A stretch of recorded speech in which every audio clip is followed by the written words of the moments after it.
Welcome to the Heart-Led Business Show, where compassion meets commerce and leaders lead with love. Join your host, Tom Jacobs, as he delves into the insightful conversations with visionary business leaders who defy the status quo, putting humanity first and profit second. From heartfelt strategies to inspiring stories, this podcast is your compass in the world of conscious capitalism. So buckle up and let your heart guide your business journey.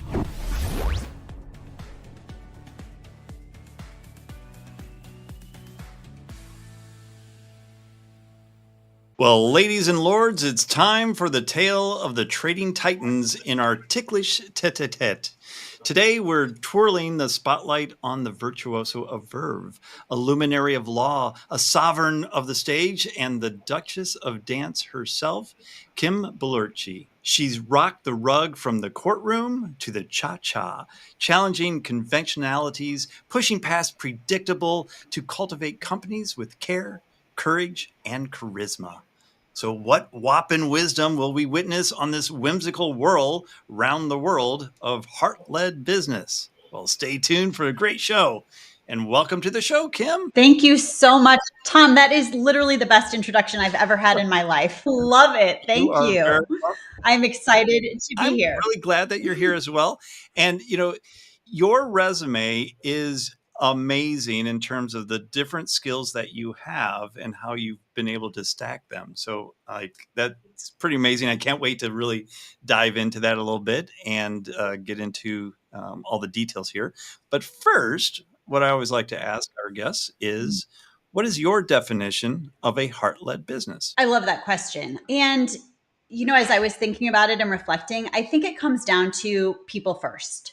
A heart-led business is one where leaders have the courage to really put people first. And what I mean by that is allowing people to show up as they truly are, meaning all of their gifts, all of their talents, all of the things that they bring to the table, as opposed to keeping people in boxes of this is the job description, this is what you're here to do, stay in your lane, sit and be quiet and just do that thing. A heart-led business really maximizes the gifts of everybody and makes people feel welcome to show up really fully. That's awesome. And so that's kind of focusing on the employee. Is that correct? So what about the customer as well? So where does the customer fit into that heart-led business? Well, the customer is going to benefit by being seen and valued because they're going to align with the mission, the value. You know, the leader of a heart-led business is always going to be really, really clear on the impact that they're going to have in the world. And so their people are going to align with whatever that is because it's going to be stated in the clearest way possible. So people are going to opt into that when they choose to work for that business and with that business. So the customer is going to understand what's in it for them in a very, very clear way. And it's going to feel really, really good to work with a business that approaches things that way. So it's very customer centric in terms of what can we do for you? How can we serve you? How can we impact you? And it's really a place of care. So it's the heart is all the way through the business, from leadership through the way people show up to do the work to the way the customer is served. And the reason I asked that is I think it was Richard Branson that said, we'll always put employees first, customer second, and shareholders third in that order of importance, because as long as you're taking care of the employees, and just like what you said, they're going to be able to take care of the customers, and that whole bottom or top down approach to this is our business, this is our heart-led business. It's going to filter all the way down to every aspect of the business as long as it starts at the top and everybody buys into it. Is that right? Yeah. And I mean, here's the reality, right? Is a leader is going to have, or, you know, a founder, an entrepreneur, they're going to have the heart for whatever they do. Like that's where it initiates. So we don't have an issue there. That person is passionate about what they see. The disconnect usually comes in that middle step of making sure other people see what they see and are passionate about taking that forward in that way so they can deliver this vision, you know, as it's imagined. And so the disconnect and the frustration is I want to deliver this amazing thing to a customer and I want to put this incredible vision into the world, but you've got to be able to help people see that and take action on it to bring it to life. And so if you don't help your employees see what you see and make them care about it in a way that feels really personal and really connected, right, to something they care about, you're never going to give that to a customer in a way that feels authentic and genuine. And so that's why when you asked me, I started sort of there because, for a customer to feel the heart of a business, it you can't miss any steps. And so it has to come truly all the way through. And there's no shortcut to that, no matter what people think. Inspiring all the way through has to happen. And I imagine, well, let's actually go into what your business is and what really inspired you to create your heart-led business. Absolutely. So I have a very, as you mentioned, I have a sort of an eclectic resume. I started out as a lawyer, and I loved practicing law in that I was an advocate for people who didn't have a voice. And that was what inspired me to do that. But I found it restrictive in a lot of ways. And I always sort of felt drawn to people and a bigger purpose. And then I moved into consulting and always wanting to solve the people issues and elevate people in organizations, helping them figure out, like, why are they in conflict and why are they fighting in the first place? I'm also a Latin dancer. So, and I was always keeping these parts separate because there were these rules in society and in business, like, to be successful, it looks this particular way. And so I think in a lot of ways, our traditional ideas about what success looks like, what business looks like, what it takes to succeed are not conducive to heart-led businesses. They're very rigid, right? They're autocratic. They're bureaucratic. There's layers, and you do this thing and you're going to succeed. But what we find is that there are a lot of people who are doing all the things they've been told to do, which was me for a long time, right? Like, show me how to succeed. I will do everything. And I would do all the things, and I'd get there and be like, wow, there's more. I feel there's more, and I don't know what it is. And so now I work with companies who are interested in really elevating all of their people. And by the way, they make a ton of money. I just want to be clear. This isn't a touchy-feely thing, right? This is genuinely how you increase profit, is by leading with heart. And so I'm excited to talk about that. But I'm a C-suite consultant. I work with leadership teams, and I do keynote speaking on this idea because it really is the future of the world. And it makes people really happy and excited to go to work. So it solves a lot of the problems we're facing. Absolutely. And so how do you incorporate your Latin dancing in with you come out and do a little cha-cha? Yes. So this is a funny thing is even when I started speaking, right? And I started trying to pull all of the years of experience that I have. I also am a professor of communication. I forgot to tell you that part. And so I was telling people this is what I want to do, and I want to get people up and engaged, and people would say to me, "Oh, you're nuts. Don't you dare try to get people to dance. People are terrified of dancing. That's a terrible idea. You need to get up there and just talk. Be smart, Kim. You're really smart. You have a lot of wisdom. Go with that. Sell that first." So even as I'm, as unruly as I can be in my world and in my work, I still have all the people telling me, like, "Oh, dude, play it safe, right? Don't do that." So it's a very interesting dance that I'm always doing in figuring out. Now, it's not always appropriate. And, so there are times where it fits better than others, but there is nothing that will get you out of your comfort zone or understand how you can take a structure and play with a structure, right? More than dance, or learn how, even when you're moving backward, which sometimes we unfortunately, will do in business, your energy still needs to be moving forward. There's so many lessons from dance that are amazing to leadership. But I think the biggest one is, even if I'm not dancing, like, I don't need to be dancing to show up fully. And it used to be, I had this persona that was, the lawyer Kim, and it was very buttoned and very, here's how it is. And consultant Kim was very, here's what we're doing strategically. And now I literally show up in my boots and my whatever I feel like wearing. And it's like, you get my creativity, which is 110%. You get my strategy at 110%. And I'm not hiding any of those pieces. And so we elevate companies so super fast because you've just got all the things at once. And that's really what makes a difference in a heart-led business. When everybody can do that, it is unbelievable, the store of talent and resources that are just sitting there waiting to be tapped. Yeah, no, that's beautiful. I started in corporate America working for oil and gas, and talk about buttoned up. like you, I got yelled at for speaking a little bit loud or laughing in my cubicle, Mhm. which is, I was just like, are you kidding me? Like, I'm just having a good time at work. Like, what's so wrong with that? Right.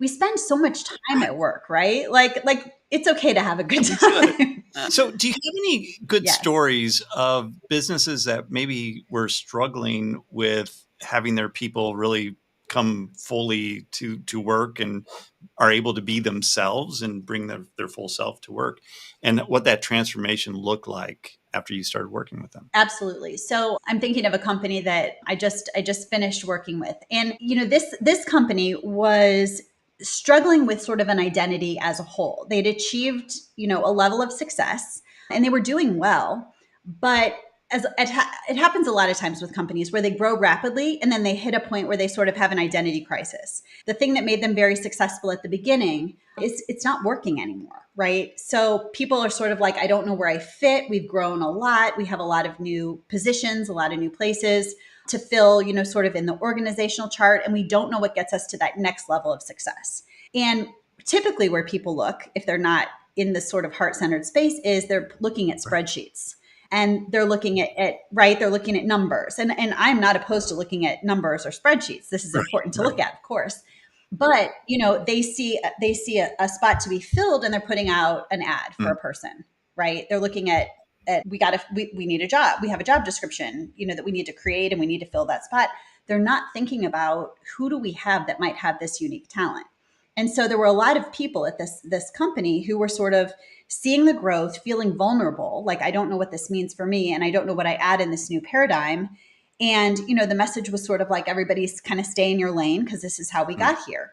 And so I come in and, start asking people, what do you really love about your job? What do you wish you could be doing more of? What's your secret talent?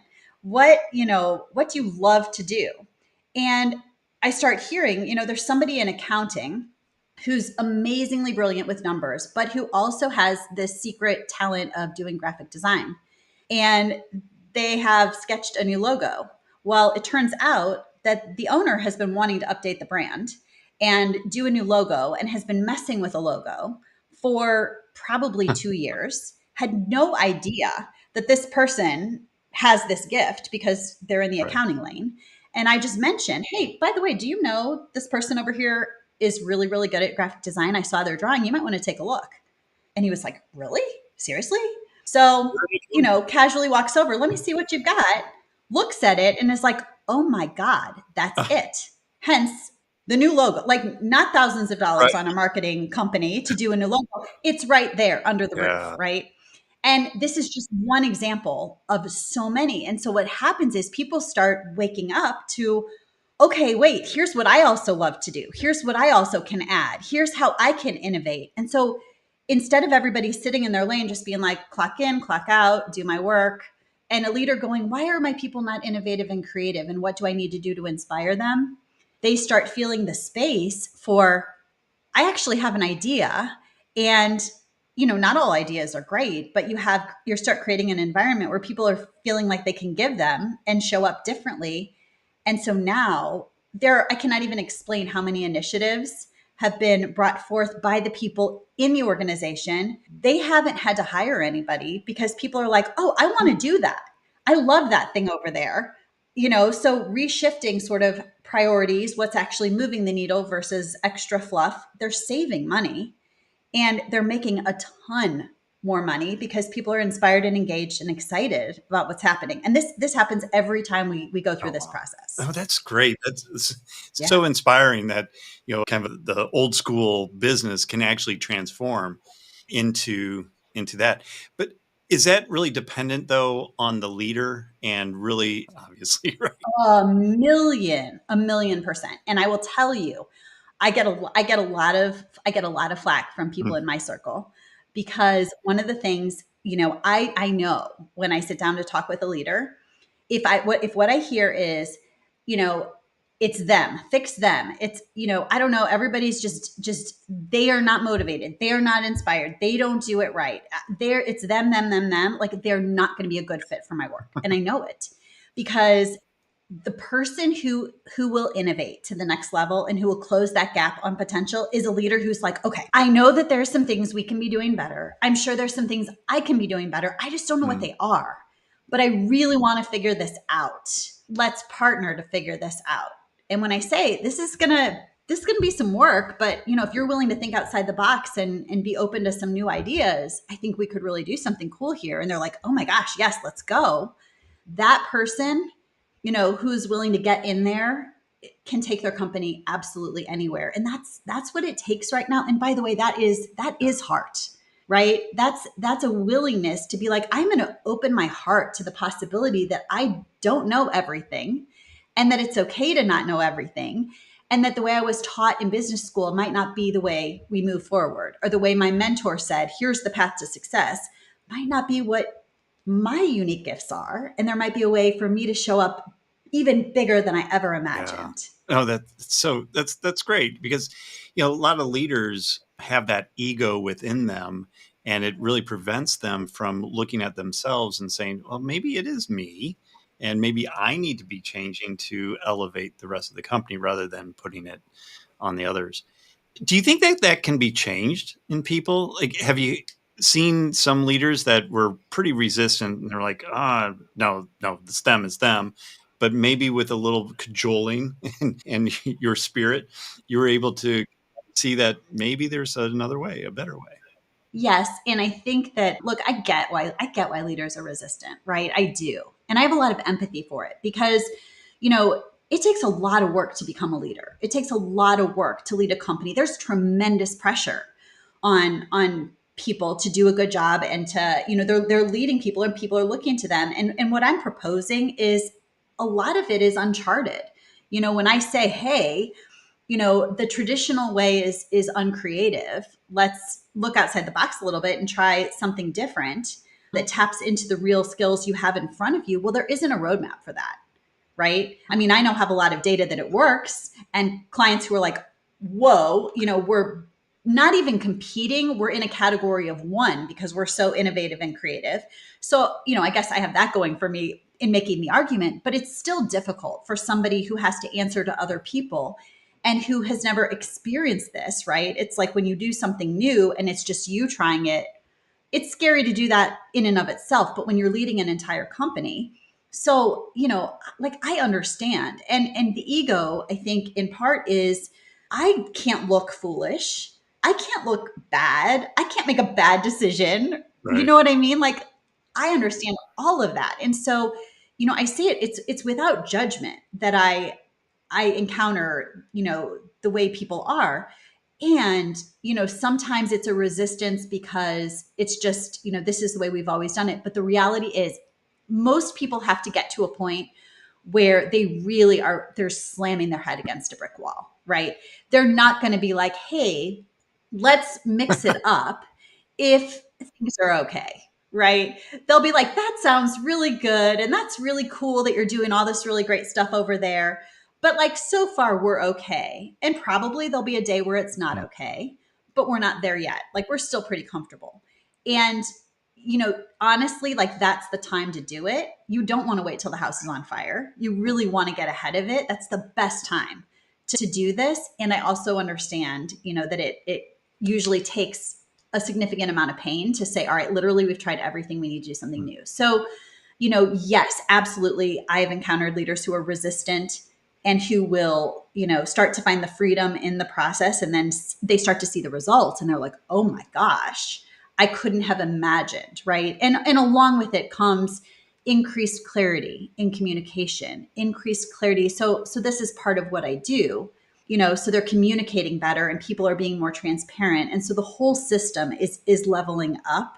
It's not, there's no part of rebellion in what I propose. It's very, very strategic and simultaneously creative. And so it's really a beautiful mix of, like, we're comfortable in this part of it. We know what strategy feels like, and this makes a ton of sense. And then there's also this like freedom that they don't usually feel that starts to feel really, really good. Yeah, no, I can imagine that would feel incredible, especially if you're banging your head against the wall and nothing's working. And all of a sudden it's like, wow, I would never have thought allowing my people to be graphic designers and accountants at the same time would create freedom Right. in the business. So, And go ahead. no, I was just going to say, and it's so Mm. profitable. It's so I think sometimes people think heart-led business and they're like, oh, that's such a smushy Right. idea. I get that a lot. People will be like, this sounds really touchy-feely. And I'm like, okay. And, how is the business of people, right? And really inspiring, motivating people to be creative and innovative. That's everything. If your people are creative and engaged and innovative, you're Yeah. making money. Yeah, touchy-feely all the way to the bank. Right.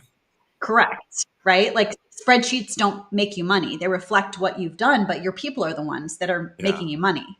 So like you need to focus there. So that's a really great nugget there. I just want to repeat that. Focus on the people and the profits will happen. A good paraphrase of Yes. Absolutely. So Absolutely. how do we balance then making a profit and not feeling bad about making a profit and still having a purpose-led business or a heart-led business that feels good and feels centered within ourselves as a leader? So it's interesting. I don't ever think anyone should feel bad for making a profit. And this comes from someone who for years I used to give away my most Mm. valuable work because I didn't realize the value of it. I have come to learn that the things we do most naturally, most easily, right? With just like we do it because it comes just like, oh yeah, that old thing. Those are our greatest gifts. And so a lot of times, when you have something you're super passionate about and it's something that you do really Mm. well, right? Like we just are. We're passionate about things we're really good at. And so it can be really easy to feel like I'm so good at this thing that I should just give it away. I should be generous. I should. And look, I think it's very generous to make an impact on the world. I think it's very generous to lead with heart. I think it's very generous to lead with purpose. I think it's very generous to lift up entire ecos of organizations. And profit is part of that, right? If I'm running a business and I'm not making any money, I can't pay people what they deserve, and they can't pay for their kids to go to school or for them to go to camp or for daycare or for time off. Like in my business, I don't give people, I say, if you need Yeah. it, take it. I'm not going to nickel and dime and I'm not going to measure. I value people so much, right? That I want to be able to be so generous. And so, this idea of like not valuing your work or not wanting to make a profit or feeling bad about making your profit, I genuinely don't feel that. I think that if you're doing work from a heart-centered place and your focus is on your customer and on making an impact and on making life better in whatever way you do, right? Through how you serve. And by the way, there are not just certain areas of, industry that are impactful and others aren't. I think we can all make an impact with our gifts, no matter what we do. I mean, you give me an industry that sounds absolutely cut and dry, and I will tell you how there is purpose and value in it. Because it's just how we show up that adds that value.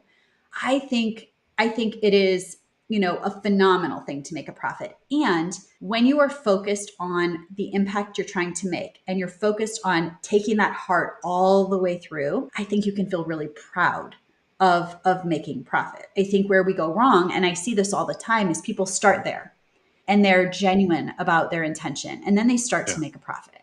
And they go, "Oh, I've got something.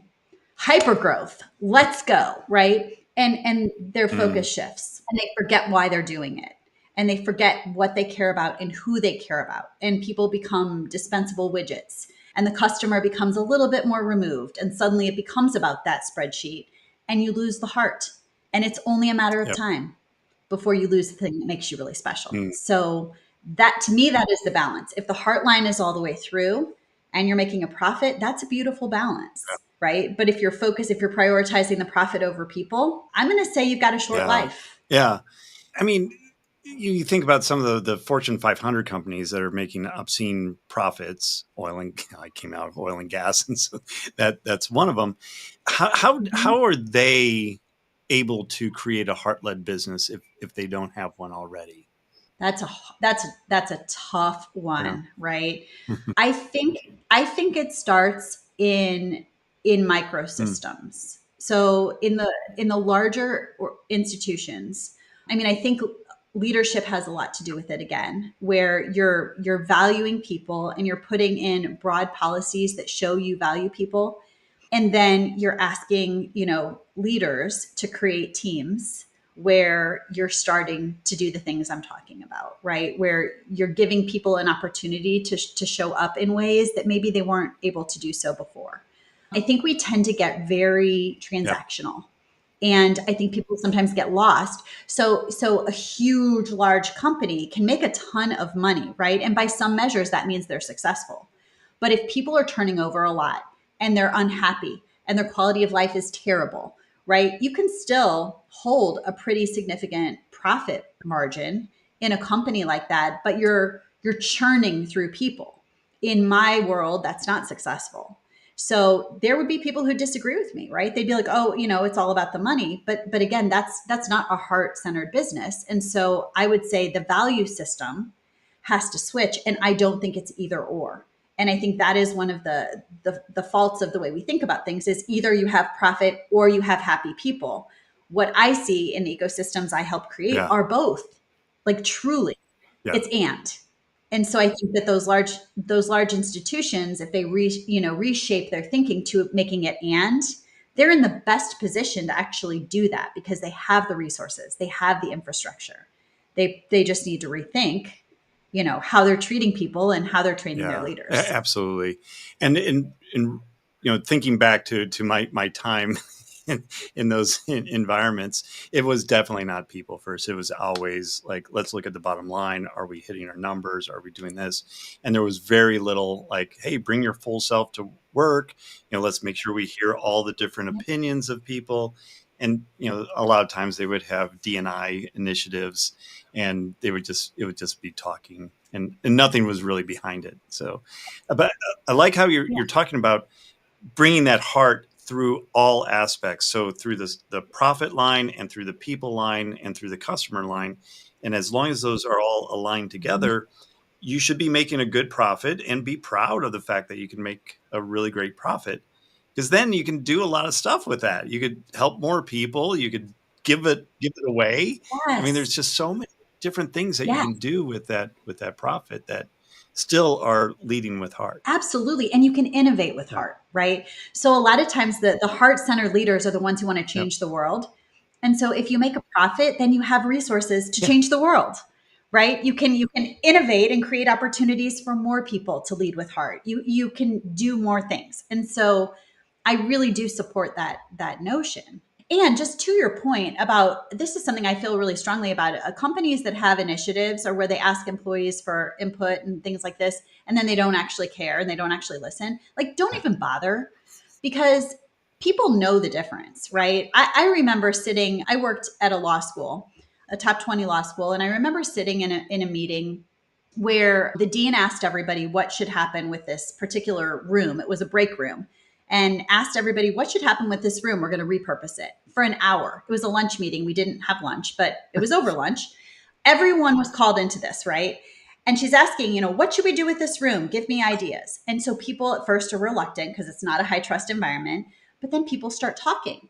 Well, and by the way, this room looked like it hadn't been renovated since 1970. Like the old couch that looked like mice could be living in it, the old desk, old coffee maker, like nothing was at all inviting about this space. So I'm thinking this is great. They're going to make it so people actually have a place to chill. So people little by little start giving ideas, right? We need a new coffee maker. Well, they have one on the second floor you can go use. We could use a new couch. Okay. We could use, so, you get the point. People are giving ideas, Knocked and down. it's at the 58th minute. She says, "Thank you all for your input.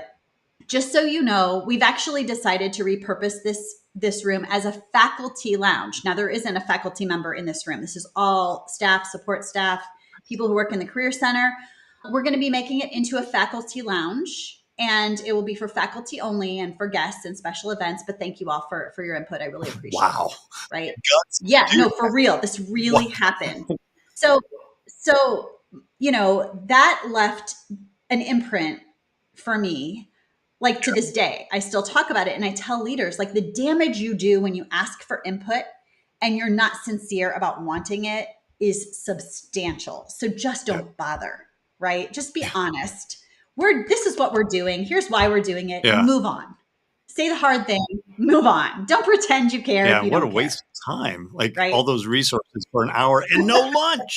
Like, And no lunch, right? That's crazy. People were eating at their desks afterwards. Wow. So yeah, if you want to lead with heart, you have to actually have a heart. Kim, this has been just a fantastic conversation. We are coming up to our time here, but I'd love for you to tell the listeners how they could learn a little bit more about what you do and potentially how they might be able to work with you if it makes sense. Absolutely.